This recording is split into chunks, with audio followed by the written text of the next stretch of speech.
बातमी. जिंतूरमध्ये मतदार यादी पुनरीक्षण मोहीम. अचूकता आणि पारदर्शकतेला प्राधान्य. शैलेश लाहोटी, जिंतूर.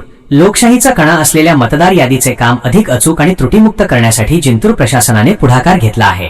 उपविभागीय अधिकारी शैलेश लाहोटी यांच्या मार्गदर्शनाखाली आज विशेष आढावा बैठक पार पडली. काय आहेत मुख्य सूचना? घरोघरी पडताळणी. सुपरवायझर्सनी प्रत्यक्ष जाऊन मतदारांची माहिती तपासावी. शून्य त्रुटी. अपात्र नावे वगळून पात्र मतदारांची नोंदणी वेळेत पूर्ण करावी. पारदर्शकता. संपूर्ण प्रक्रिया निवडणूक आयोगाच्या नियमांनुसार निष्पक्षपणे राबवावी. मतदार यादी हा लोकशाहीचा पाया आहे.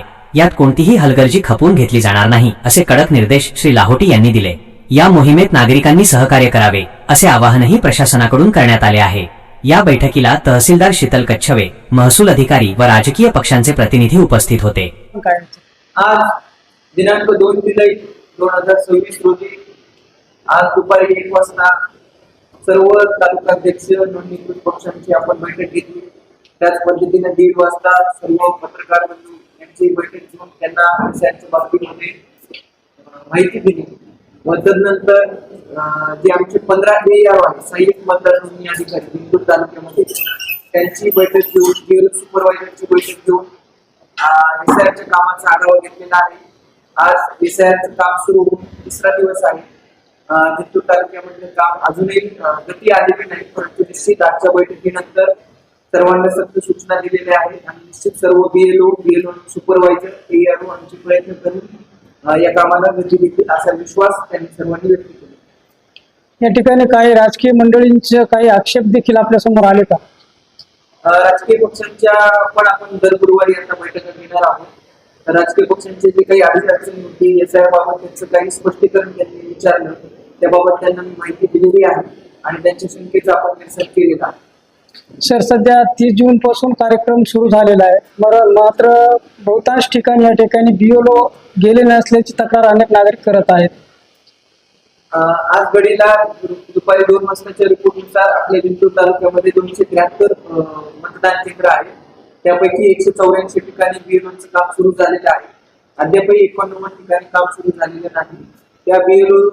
त्या BLOना त्यांच्या सुपरवायझरला व संबंधित AROना आपण त्याबाबत निर्देश दिलेले आहेत. AROना देखील प्रत्येक BLO सोबत संपर्क करून त्यांची बैठक घेऊन काम वाढवण्याच्या सूचना दिलेल्या आहेत. आज उद्यामध्ये ते कामामध्ये आपल्याला प्रगती दिसेल.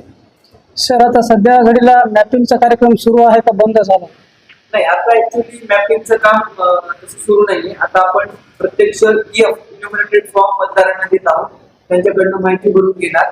ती माहितीचा फॉर्म BLO त्यांच्या ऍपवर अपलोड करणार आणि त्याचं डिजिटायझेशन, त्या सर्व माहितीचं डिजिटायझेशन देखील BLOच्या ऍपमध्ये होणार आहे. सर, यासाठी आता नागरिकांनी कोणते सहकार्य करायला पाहिजे प्रशासनाला? आता लोकशाही मजबूत करण्यासाठी हा कार्यक्रम माननीय भारत निवडणूक आयोगाने सुरू केलेला आहे. त्यामुळं नागरिकांनी देखील यामध्ये उत्स्फूर्त सहभाग घेऊन जेव्हा BLO आपल्या घरी येतील त्यांना तात्काळ अचूक माहिती दिली पाहिजे. ती माहिती दिल्यानंतर इन्युमरेटेड फॉर्म आपले BLO त्यांच्या ऍपवर अपलोड करतील. तसेच जर एखाद्या मतदाराचा ब्लर फोटो असेल, अस्पष्ट फोटो असेल किंवा नॉन स्टँडर्ड फोटो असेल तर आपण फोटो देखील अद्यावत दिला पाहिजे किंवा BLOच्या ऍपमध्ये BLOना ही सुविधा दिलेली आहे. ते लाईव्ह फोटो घेऊ शकतात. त्यामुळं मतदारांनी जर स्वयंस्फूर्तीनं आणि तात्काळ माहिती, अचूक माहिती BLOला दिली तर निश्चित या कामामध्ये गती येईल आणि आपली मतदार यादी अचूक बनेल. सर, यासाठी BLO साठी किंवा एखाद्या भागामध्ये BLO पोहोचत नसेल, एक सर्वसामान्य नागरिकांना तक्रार करायची, त्यांनी कुठं करावी? एखाद्या ठिकाणी जर अशी अडचण आली, शक्यतो अशी अडचण येणारच नाही, परंतु एखाद्या ठिकाणी आली तर नागरिकांना देखील आपल्या मतदारांना बुक कॉल ही फॅसिलिटी माननीय भारत निवडणूक आयोगाने उपलब्ध करून दिलेली आहे. त्याच्यावर ते कॉल करू शकतात. त्यामुळे तो कॉल BLOना 48 तासाच्या आतमध्ये त्यांना रिस्पॉन्ड करणं आवश्यक आहे. त्यामुळे BLO त्यांना रिस्पॉन्ड करतील आणि त्याच उपलब्ध आपण प्रत्येक तहसील कार्यालयामध्ये हेल्प डेस्क आपण बनवलेला आहे. काही मतदार इथे देखील येऊन त्याबाबत आपल्या निवेदन तक्रार देऊ शकतात. आपण त्याबाबत तहसीलदार, नायब तहसीलदार या BLOना बोलून त्याबाबत सूचना देतील. सर, मॅपिंगच्या कार्यक्रमाच्या दरम्यान काही नागरिक या ठिकाणी आहे, परंतु त्यांच्या 2002चा पुरावा भेटला नसल्यामुळे त्यांची मॅपिंग झालेली नाही. अशा लोकांनी काय करावं? 2002च्या मतदार यादीमध्ये नाव असेल आणि आता नाव असेल 2025 मध्ये, परंतु 25 मध्ये नाव आहे आणि 2002 मध्ये त्यांच्या आई वडिलांचं नाव असेल तरी त्याला प्रोजेनी मॅपिंग म्हणतात. त्यामुळे मतदार यादीमध्ये नाव लिहिलं. आणि जर 2002च्या यादीमध्ये त्यांच्या कोणत्या नातेवाईकांचं प्रोजेनी मॅपिंग झालेलं नसेल किंवा त्यामध्ये देणं नसेल तर त्यांना आपण सुनावणीची संधी देऊ. त्यांनी योग्य कागदपत्र दाखवल्यास त्यांचं फायनल मतदार यादीमध्ये नाव येईल. सर, आता जनतेला काय आवाहन करू इच्छिता?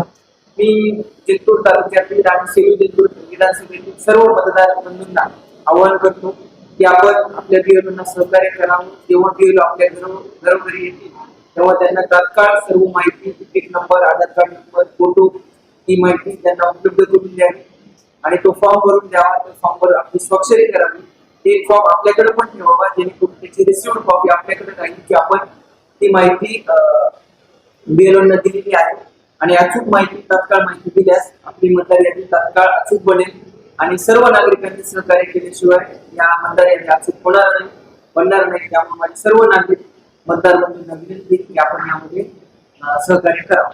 सर, एक महत्वाचा प्रश्न की नागरिकांनी ज्यावेळेस बीएलओ येईल तर त्यावेळेस नागरिकांनी कोणते असे कागदपत्र दाखवावं लागतील त्यांना? सध्याला आपण कागदपत्राचा विषय नाही. आपण पीएफ न्यूमरेटेड फॉर्म भरून द्यायचा आहे. त्याच्यामध्ये आपला तिकीट कार्ड नंबर, आधार कार्ड नंबर, फोटो आणि बाकी आपली घरातली माहिती म्हणजे आई वडिलांचं नाव, डेट ऑफ बर्थ या माहिती जरी आपण बीएलओंना दिल्या त्या फॉर्मवर त्याच्यावर स्वाक्षरी केली तरी चालेल. आणि त्यानंतर ज्या मतदारांचं नाव येणार नाही त्यांना आपण सुनावणीची संधी देणार आहोत नैसर्गिक न्यायानुसार. तेव्हा त्यांनी डॉक्युमेंट्स आणून दिले तरी त्याबाबत चालेल.